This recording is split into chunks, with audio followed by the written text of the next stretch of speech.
First, I'd like to start out with just simple background information. On July 17th, 1984 was when groups such as MAD, Mothers Against Drunk Driving, and anti-drunk driving groups got President Ronald Reagan to sign the National Minimum Drinking Age Act, making the national drinking age 21.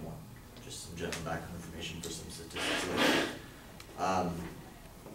First of all, I'd like to point out a few flaws with their policy. They wish to lower the drinking age to 18, but they have left out a few key details, I think, on not necessarily how this process would take place, but some minor details that would come into effect later, such as an 18-year-old with no state ID.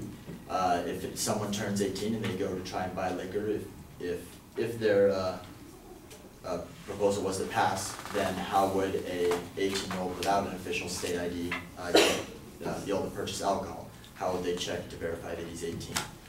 Secondly, a lot of 18-year-olds go to school still, and so would they verify, would the schools keep their rules on just no alcohol allowed on campus, or would they try to uphold their rights and bring it onto the school campus grounds?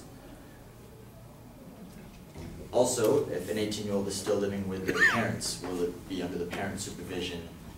Will the parent be able to control the child drinking within their own homes and control the alcohol in their own homes versus the 18-year-old's right to?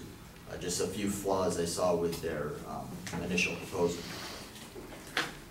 So to start off with,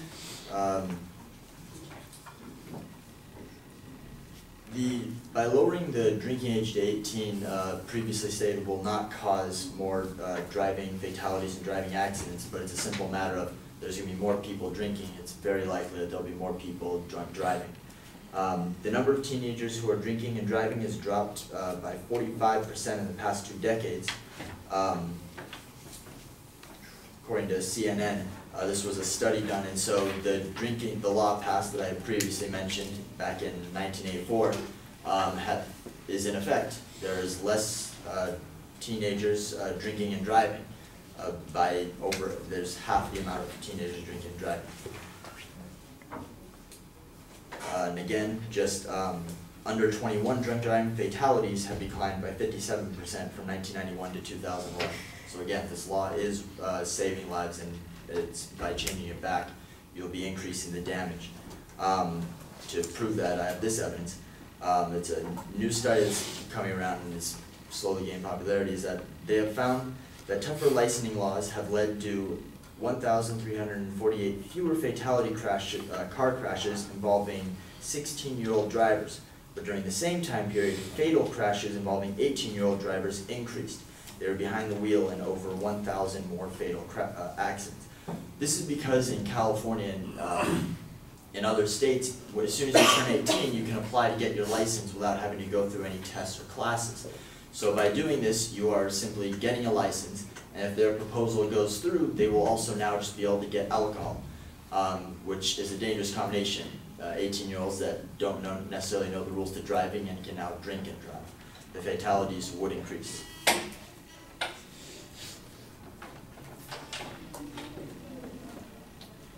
100 out of the 102 analyses in a 2002 meta-study of the legal drinking age and traffic accidents found higher legal drinking ages associated with lower rates of traffic accidents. So this kind of debunks the previous statement that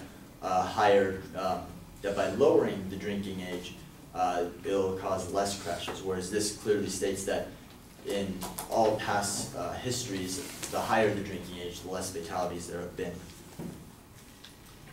Also, my next point being is that with all this talk of alcohol consumption and drunk driving, is that by lowering it down, we're encouraging drinking, which should not be something to do. Drinking is a very dangerous thing, as both sides discuss. Binge drinking is very harmful. So this is, by lowering it to 18, we're encouraging it. Youth who drink alcohol are more likely to experience school problems, social problems, legal problems, physical problems, unwanted, unplanned, or unprotected sexual activity, disruption of normal growth and sexual development, physical and sexual assault, higher risk for suicide and homicide, alcohol-related car crashes, memory problems, abuse of other drugs, changes in brain development that may have lifelong effects, and death from alcohol poisoning. So by lowering it to 18 and giving it to a wider group before they've had the chance to fully understand and learn about the dangers of alcohol, there's just far too many problems that can, far too many injuries that can occur to them mentally and physically if they start drinking at 18, then waiting the 3 extra years and learning and seeing what it does to other people and older people to truly understand the nature of alcohol and drinking. Also, if you think that just because you don't drink alcohol, you don't mind lowering the age because you don't drink it, it's not going to matter. But conservative estimates of sexual assault prevalence suggest that 25% of American women have experienced sexual assault, including rape. Approximately 1/2 of those cases involved alcohol consumption by the perpetrator, victim, or both. Meaning that you're not necessarily the one that has to be drinking in order for you to be harmed by the effects of it. Same goes for the drunk driving. Just because you're not drinking doesn't mean the guy plowing into you, dead in front of you, isn't drinking. So, also, a statement made earlier was that there are all these 18-year-olds drinking, protesting the current law, so that, and there's so many of it that we should change it because that's obviously what the public wants. A 2007 Gallup poll found that 77% of Americans would oppose a federal law that lowered the drinking age in all states to 18. That's over 3/4 of the American population wanting to lower. So yes, there's some college students that want to go out and drink. They can't drink and they're around people that can and they want to drink with them. It doesn't mean it's the right thing to do, and it definitely does not mean that it's what the general population wants. Thank you.